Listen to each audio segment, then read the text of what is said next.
Voice of San Diego podcasts are made possible in part by Downtown San Diego Partnership. 'Tis the season to make your change count at one of downtown San Diego's 26 red donation station meters. From providing homeless individuals with hygiene kits, new clothes, and meal cards, to helping those on the street take the first steps into permanent housing, your spare change can make a difference in the lives of those who need it most this holiday season. Visit downtownsandiego.org for more information and to donate today.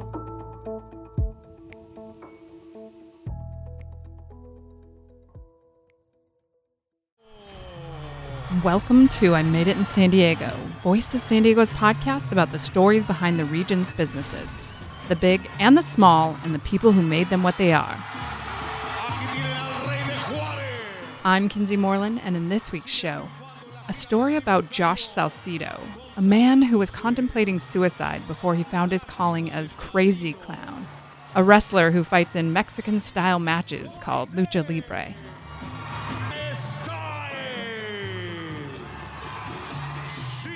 Lucha Libre is more of an art form than a sport. It's dripping with long-held traditions. Josh fell in love with all of that. He loves the colorful masks and all the slick, high-flying maneuvers. He loves watching the tag team fights and enjoys it when chairs, ladders, and other weapons get brought into the ring.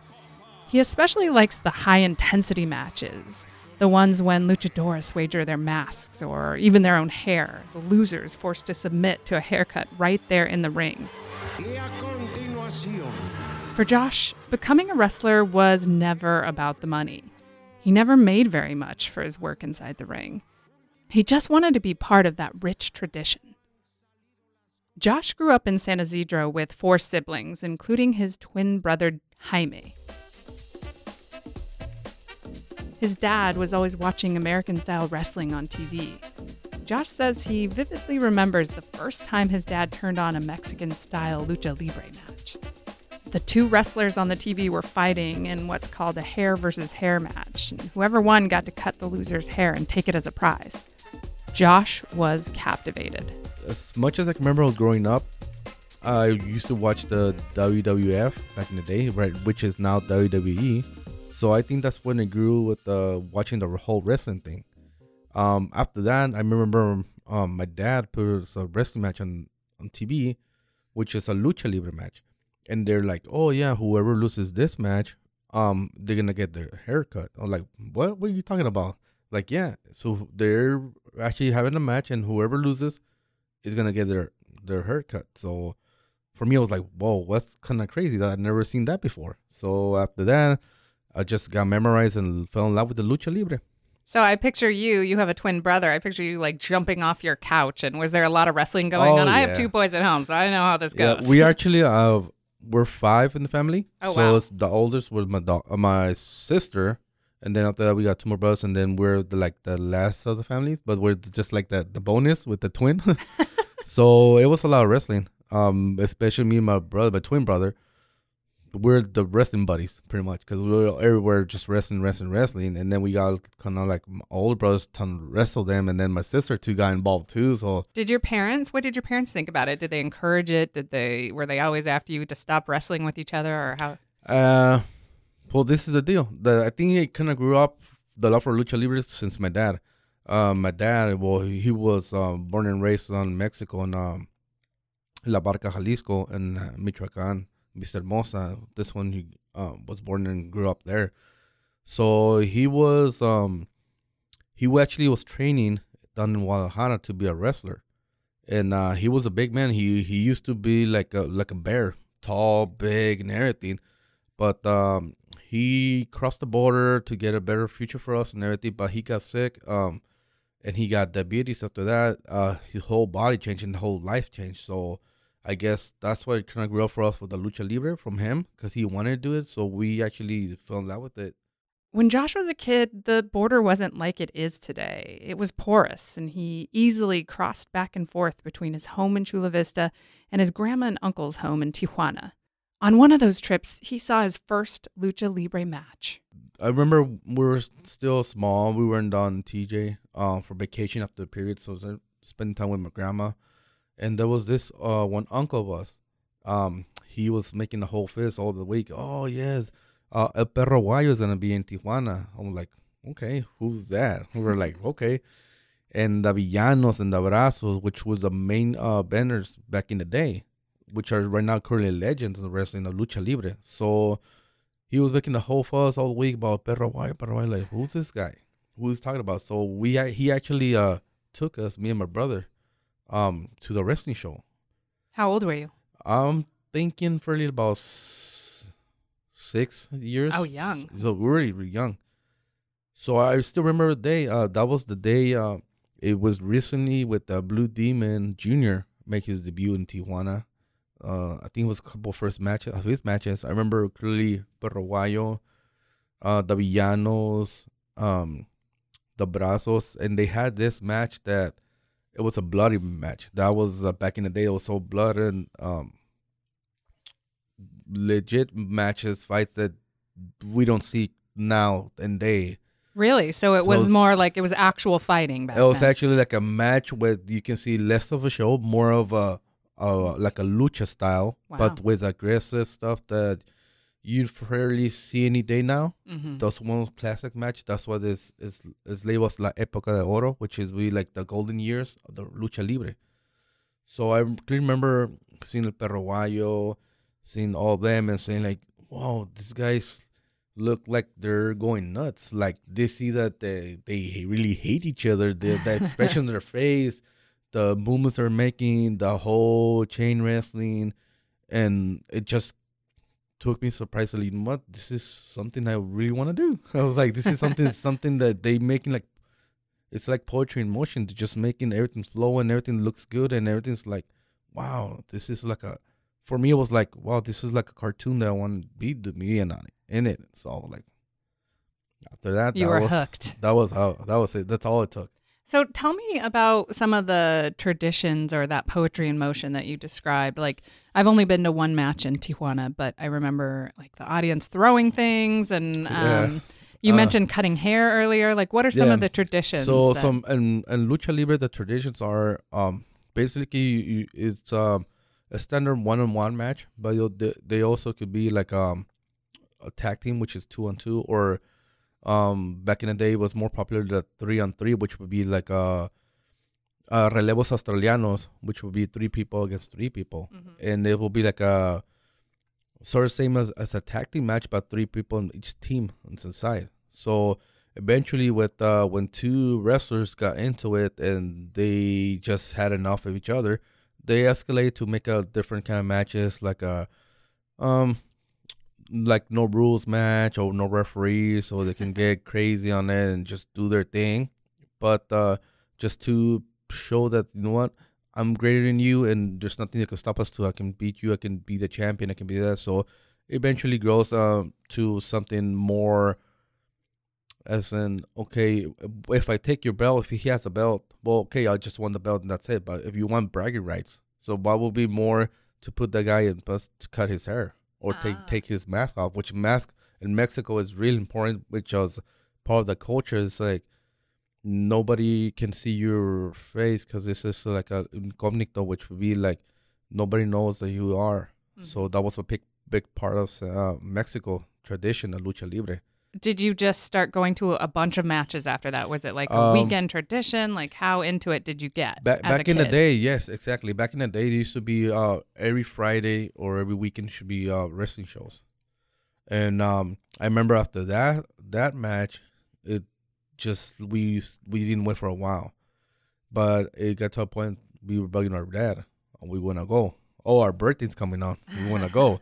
And I remember going to my second match, which I still remember. And we went, my dad took us, me and my brother, to see LA Park, which was about the original La Parca back in the day. It was La Parca, La Parquita, and Psychosis, which is Nicho Millonario right now. And I remember. So this is a venue up in Los Angeles? Same venue. In Tijuana. In Tijuana, okay. Just a different time frame. Got it. So I remember seeing them, their match, and after that, we're like, wow, this is like a totally different guys, but with the same performance and same different The first match we went is more like the traditional one, and this was a new company that's stepping out, was AAA back in the day. So it was something kind of different to the play they're bringing on, but something that was also good. And after that, it was like, wow, this is great. Like, after that, we just kept bugging him to take us back to the wrestling shows. We just, you know what? We went to school on Fridays after school. We took our backpacks, and we have extra clothes. After that, we just hit the go to TJ to see the lucha match. And our mom, you and your brother? Yeah, me and my brother, are both of us. And my mom was like, no, like, yeah. After the match, we went go home to my grandma's house, spend the weekend, and then come back on Sunday. So your grandma lived in Tijuana? Yeah. So my grandma used to live in Tijuana. So she was like, yeah, I'll go with them. Obviously, she didn't, but she never told my mom that. Sorry, Mom. But that's how we used to do it. We took it upon ourselves to do actually just go and do the thing by yourself and go and enjoy it. After that, all through high school, remember just me and him going to matches. Josh and his twin brother Jaime weren't satisfied with just being fans. They wanted to wrestle. Part of their drive came from their dad, who had grown up wanting to be a luchador, but instead took his family to the United States for a better life. The twins started going to a gym in Tijuana and training to become Lucha Libre wrestlers when they were 16 years old. They were working with a well-known trainer at the time, but the trainer had a child that died tragically, and he ended up moving to LA. The training stopped abruptly. The boys still watched wrestling together, but they went their separate ways for a while. Jaime focused on playing music with his friends, and Josh, well, he fell into hanging out with a bad crowd. He didn't return to wrestling again until after he hit rock bottom. I was pretty much hanging with the wrong crowd and drinking. Like I say, it was partying, too much partying. Too much partying and pretty much not doing nothing productive anyways. It's nothing doing nothing legal and stuff, but just simply just partying too much. Got it. And that's when I hit with the alcoholism and stuff like that. So like, wow. So like, I need to put a stop to it. So I remember clearly one day I said, you know what, I need to make a change. And I was so down with my luck. And that's when actually my dad passed away too. So when my dad passed away, that's when it hit me more. And I started. What year was that? 2004. Okay. 2004. And I started using this couple pills to sleep, this to drink, to wake up, and then start doing some little stuff that wasn't meant for, and then had an addiction. What were you addicted to? Cocaine. Oh, I had a problem. It's an expensive addiction. My goodness. Oh yeah. And the thing was like, I asked for help, and I guess they didn't believe me. And my family, in a way, said, you know what, I think he's just bluffing, this and that, and that for me, I'm grateful that happened, because for me it was like, I'm gonna show you guys, because I was asking for help, and you guys say I was just bluffing and stuff when I did have addiction.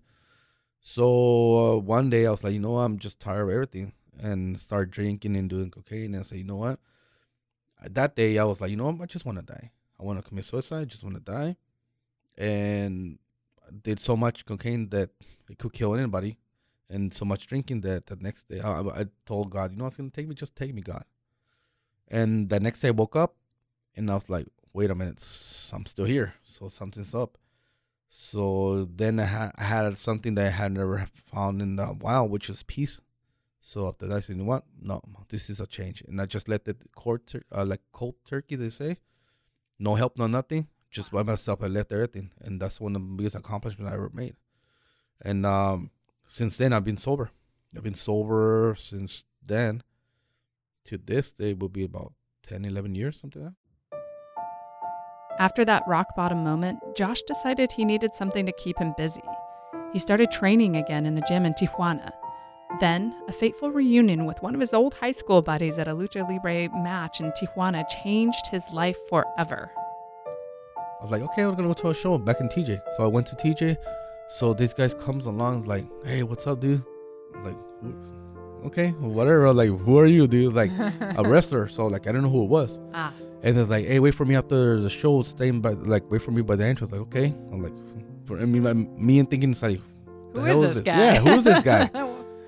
And then they're like, you don't know who I am? Like, no. And he's like, hey, remember high school this? Like, yeah. Like, that's me. Like, no way, dude. Like, yeah. And from there, you start talking like, okay, you want to do it? Like, yeah, sure. And I was like, you know what? I was training and then this happened. He's like, okay, come on, train with me. So that's why we come back in business. I told my brother, hey, remember this guy in high school? Like, yeah. What was his name? Esteban. And then he used to wrestle under White Warrior down in Tijuana. Warrior. Okay. So yeah. Was he? So Esteban. Oh man, he brought us back, and I told my brother, hey, remember Esteban? He's like, yeah. He's the one who actually brought us back to training. Josh and his brother trained for about 2 years before they made their wrestling debut in 2009. Sadly, their dad had passed away from complications related to diabetes a few years earlier, so he never got a chance to see his boys living out his own Lucha Libre dream. And actually, the boys' first match was totally unplanned. There's a circuit of promoters who organize Lucha Libre matches in Tijuana, Southern California, and other places where there's a high demand for the sport. Sometimes they wrestle in big, fancy sports arenas. Other times, the promoters rent a ring and plop it in the middle of a bar. Josh and his brother used to be the guys who drove a handful of the performing luchadores around to venues in Tijuana and San Diego. One night, after they drove their friends to a venue in Escondido, some of the planned performers didn't show up, so the brothers were thrown into the ring at the last minute. Josh says he was a little nervous at first. Fear, most part. Was fear, but I wasn't afraid because I know who I was going against in Lucha with my brother, which we trained. We done this since I remember telling him, hey, remember we used to we were playing around on the house and the couches and that? Like, yeah. Well, now it's time to do it in a real ring, dude. Like, same thing we did back then, just right here. Now we actually have this to play around with. And he's like, okay. And we went from there. A few weeks later, the brothers got booked for another gig. That's when Josh debuted Krazy Klown. See, when Lucha Libre performers first start, they usually introduce themselves with a pseudonym that they don't plan on keeping around.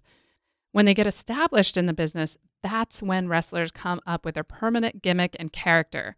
They sort of have to earn it. The transition also gives wrestlers the chance to decide if they want to be a good guy or a bad guy. Josh's idol was Blue Demon. He eventually wanted to ditch his Krazy Klown character for a name like Red Devil or Red Demon. Krazy Klown was meant to be just a character he used to get started, but it ended up sticking. I got so much reaction with the clown, and I was a evil clown, and people would start cheering for me. I'm like, really? I'm like, why are you guys cheering for me? I'm the bad guy. I'm the one everybody hates. And the promoter was like, no, you're going to be a clown. I'm like, no, I'm going to be the Red Devil. Like, no, you're going to be the clown. And I'm like, no. The storyline in a wrestling match plays out as a simple battle between good guys and bad guys. Faces and heels in wrestling lingo, or rudos and technicos in Lucha Libre. The rudos are there to rile up the crowd against him and in favor of the technicos. The rudos are the ones who pull out a wrench and hit the referee in the face. Obviously, a Krazy Klown makes sense as a heel, or bad guy. But suddenly, Josh had found a character that the crowd loved. Not only did the promoter want to make Josh keep the clown around, he wanted to turn him into a face. We went back and forth, and he's like, no, you are the clown. And next week, you're gonna turn face. You're gonna be a good guy because the kids are following you, so you're gonna be a good clown. So like, no, like I want to be a bad guy. Because I always have been chubby and stuff. So, like, for me, it would be easier to make people mad and stuff. So, for me, it would be, like, natural. But, like, I can easily make anybody get mad and throw me stuff. Yeah, yeah. But to turn it around and actually be, like, trying to go with the kids, I'm like, I don't know, it can happen. But it happened. Josh's brother debuted as Demon Soul, but eventually became a character known as Rasta Lion. Sometimes the twins wrestled against each other. Other times, they tag-teamed and fought on the same side. It didn't take long for the brothers to start getting booked at shows in Tijuana, San Diego, and Los Angeles at least a few times a month. The same year, for the end of 2009, December, and then early 2010, we already got people following us like, oh, we don't see the clown, we don't see this guy, we don't see that guy, and we're like, wow. So and the promoter's like, dude, what you guys did? Like, I don't know, we just went and performed. Well, people are asking for you guys, and I was like, whoa, I guess we just give them what they want, and that's why we talked to our friend Black Mamba to come and join us. Well, he was there already too, just because we're the same group. Mm-hmm. And then we started incorporating doing some stuff with him, and then Toxic and some other guys too. Mm-hmm. But after that, we started getting calls from different promoters around San Diego, and we just started wrestling in bars, wrestling everywhere there was that, because we want more ring experience. So anywhere it was there to take us, we will go. So, talk to me about the fans. Did you like garner a lot of fans over the years? I actually met I made a lot of good friendships with a lot of them. A lot of fans. It's been good incidents, bad incidents. I remember back in the day, the first match I had, one of those matches, a fatal 4-way, which was myself, Krazy Klown, versus Black Mamba versus Toxic versus Nightmare Azteca in a cage match back with the OWA. Back in the day, 2005, I believe. Mm-hmm. And that day was a mask versus hair match, or a fatal 4-way. Somebody was going to lose their hair or mask, depending on how it goes. I actually put my hair on the line. I was confident I was going to do it. And I end up the last two with me and Black Mamba. And Black Mamba actually, he got the best of me. He won, so I had to cut my hair. And they were cutting my hair. I was sitting down, and this little girl, I'll say about 3 years old, she came to me crying, like, oh, I'm sorry you lost, but we still love you. Like, for me, that was like, wow. It's like, for me, it was like eye-openers, like, wow, these fans are like, they're really into me. Like, this has changed the whole thing. Like, you know what? They really feel for it. They really feel they're into it. This is part of my life now, because they are the ones who make us be where we're at. Yeah. They're the ones who actually cheer for you or boo you or get you out there. They're the ones that you get a paycheck. You know what I'm saying? Because of them. But I got real connected with those fans. So when you say you got your haircut, like, do you enter and is the winner not decided? Like, I've always been under the impression that you know the story before you walk into the match. Not necessarily. There's some this is our predetermined stuff, but not really. For our match, we know that for that special, because it was we can have like a hatred, but there was in a way of sport hatred that, you know what, I'm gonna prove to you that I'm better than you, dude.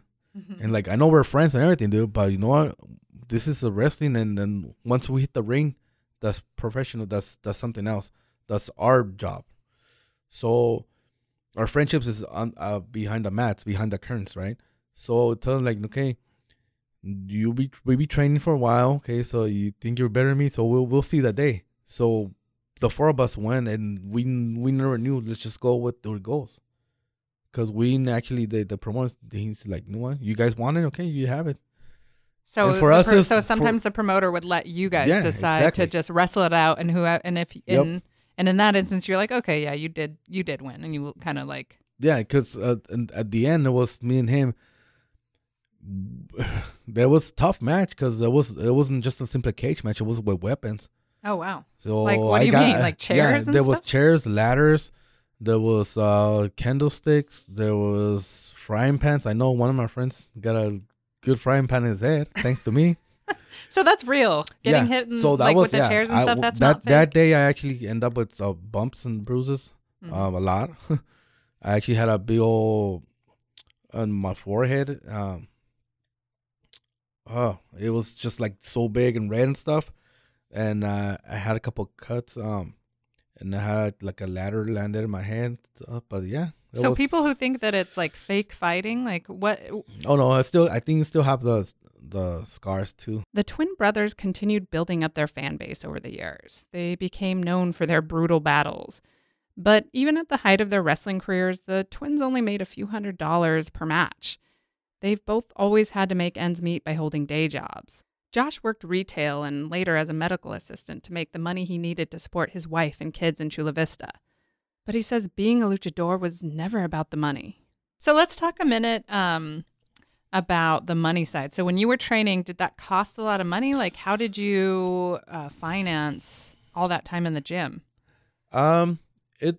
It depends on what gym do you go to, depending who's the teacher. Because we usually get somebody who was close enough or friend enough that you know what, don't worry, just pay for the business of the gym and we'll take care of that. Or you know what, let's go out to eat and you guys buy and we'll be squared there. So we got lucky enough that.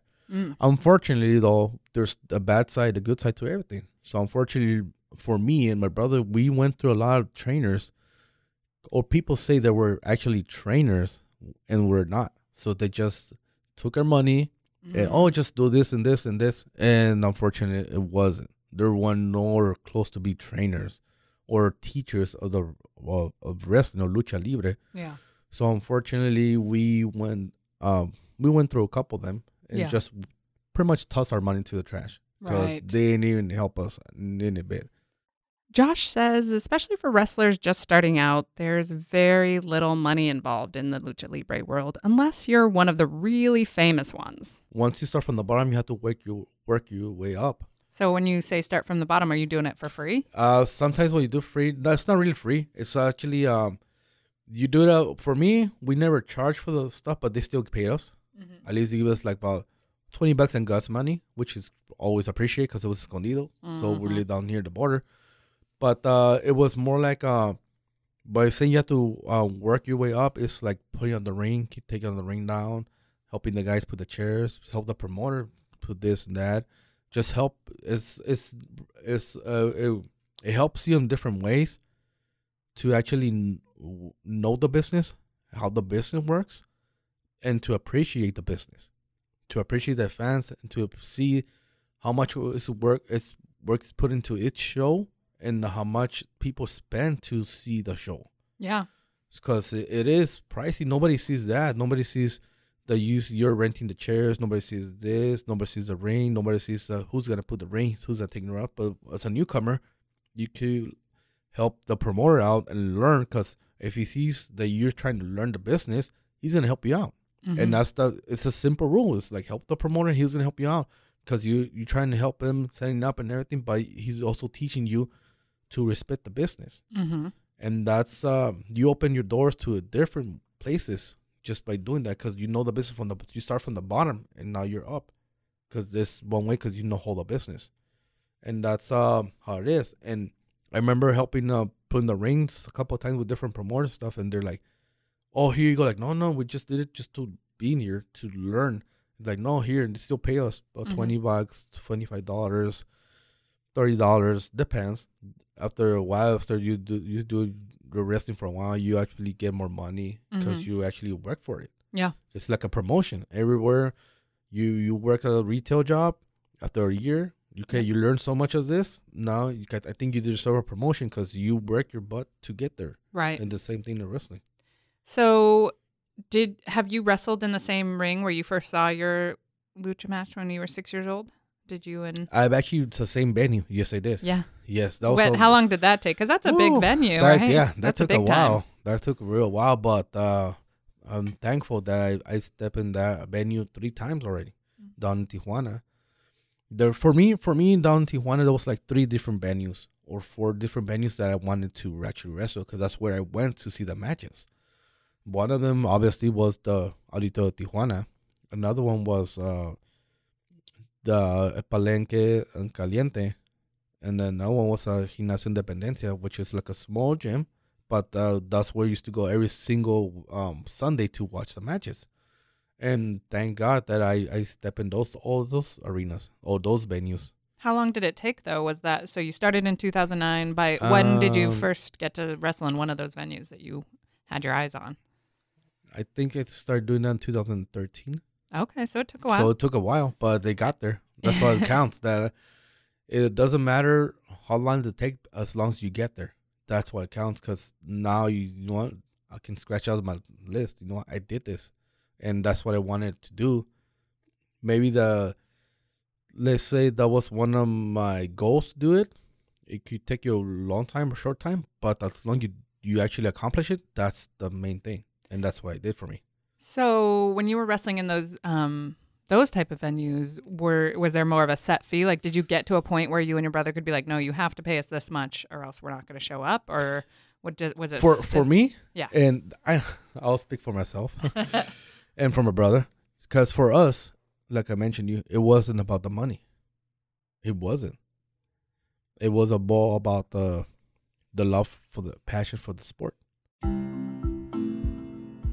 The average career span of a wrestler isn't very long. When we come back, the bloody match that pushed Josh to step outside of the ring for good.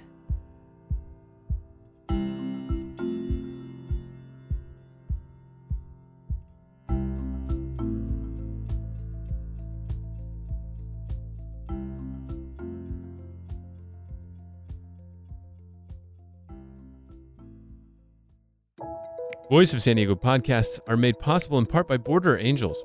Border Angels is out with a new podcast called Bad Hombre. Every Monday at noon, listen to a new episode with Border Angels founder Enrique Morones and guests. They'll be discussing border issues, immigration policy, hope for change, and more. Look for the Bad Hombre Border Angels podcast on Apple Podcasts or online at www.borderangels.org.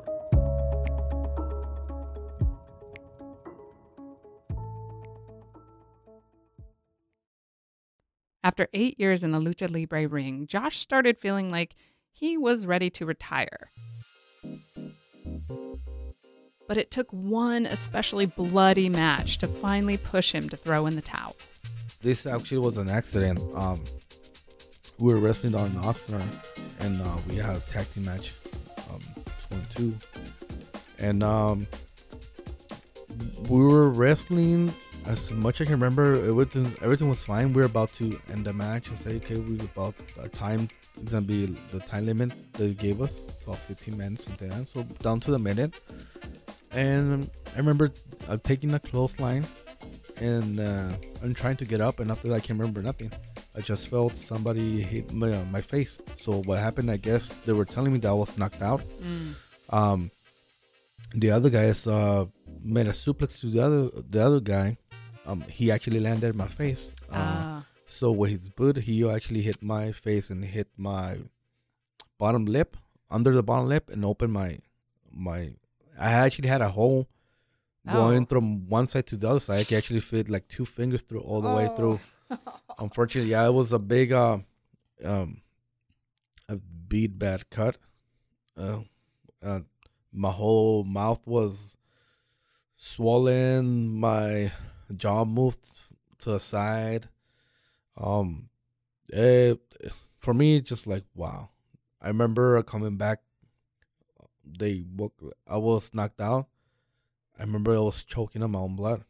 I was like, we can't breathe, like, through my mouth. I got something. So what I did is just roll the ring, kind of hug the ring post in a way, and just spit all the blood out and everything. It was bad. I know it was bad because I saw people's face go like, oh, yeah, like something's going on. So what I did, I just ripped my mask up. Like I rip it open so I can actually breathe, spit all the blood and everything I was choking on. And after that, I was just like, felt like dizzy and stuff. I told the guy, you know what, take me back. I don't know what's going on. Like something, I feel like a lot of pain on my face, but I don't know what's going on. Everything hurts. I don't know what's going on. So they took me to the back and they sat me down, and eventually it's a big cut. It's a bad. So incidents like that made you decide that it was time to retire. How old were you? That's this past year. So that was in October of this year. That was actually, the incident happened 4 months ago. Oh, wow. It was recently. On my last match on San Diego, it was October 7th before my retirement. And they're like, how come I actually, a fan came up like, oh, can you send me one your mask? Like, no, I won't. I'll give it to you. And they're like, really? Like, yes. And it's like, wow. And then another guy comes like, how come you didn't sell the mask? What for? Just to make extra butt? Like, I don't need that. Because like I told him, when I got this back in 2009, I didn't do it for the money. I did it for the passion of the sport. So I told the fan, here you go, and I signed the mask and everything, dedicated everything, and just treasure the mask as I treasure it, because that's about 9-10 years of my life, and it's all blood, sweat, and tears. You cannot replace with money. There's nothing you can replace with money and stuff. So I'll give it to you as a gift. Just treasure it. That's all I could give you. Josh's brother Jaime still wrestles in San Diego and Tijuana as Rasta Lion. And as is the tradition in Lucha Libre, Josh is right now looking for a young, dedicated fighter who's passionate about the sport and wants to take on his Krazy Klown character. And even though he doesn't fight anymore, Josh has found a new way to stay involved with the business. He works with a startup company that organizes Lucha Libre matches in San Diego. I'm actually involved with Baja Stars USA. And what is Baja Stars USA? Baja Stars USA is a company that started down from 2 years ago. We're actually going to celebrate our anniversary in February, and that's run by Enrique Avalos. And it was a new project coming down from that we were working it before, like 2 years prior to his debut, but we didn't get a lot of help from wrestlers saying that, oh, we don't know who you are, we didn't a new promotion. That's how it usually is. Right. It's hard to start a promotion company because you have to earn their trust. Exactly. Earn their trust. So once we start making our shows and start performing, there people's like, okay, we see what you got, so so we're gonna see how it goes. And it's been rough, but it's also very pleasant that we're still here. I know we're still a young company, but we're doing but we actually bringing back tradition. We're bringing back a tradition with a little bit of new style. So we actually have in our matches is usually Lucha Libre. It's not wrestling, it's Lucha Libre, but we also bring one wrestling match. What's the difference between Lucha Libre and wrestling? So the Lucha Libre is 2 or 3 falls, which is a Mexican style match. 2 or 3 falls? Falls to a finish. So it's going to be, you got to win two falls to win the whole match. But the wrestling is only 1 fall to win. What do you mean fall? Like, pinning? So so a fall is like to win a pin your opponent or surrender your opponent. So if he surrenders 2 or 3 times in the whole match, you win the whole match. So that's lucha. So that's lucha. And the wrestling style, wrestling, it's only 1 fall to finish. Like a time limit 15. Okay. And then, so we try and bring both worlds into one, but give both of them their respect for each other. Mm-hmm. So we bring one wrestling match, and the rest of them will be Lucha Libre matches. So every fans that we have gets a little bit of taste of everything. Nice. So, and where do you guys hold your events? Our events are Baja Stars usually in San Diego. It's gonna be down 3020 Coronado Avenue in San Diego, which will be Montgomery Water Park. And that's in Chula Vista? That's right between South Bay. That's in South Bay, actually. Right between Chula Vista and San Isidro. Josh helps promote the Lucha Libre matches in San Diego. He says hundreds of fans have been showing up to the events Baja Stars has been hosting. Josh says he's enjoying his new role outside of the ring.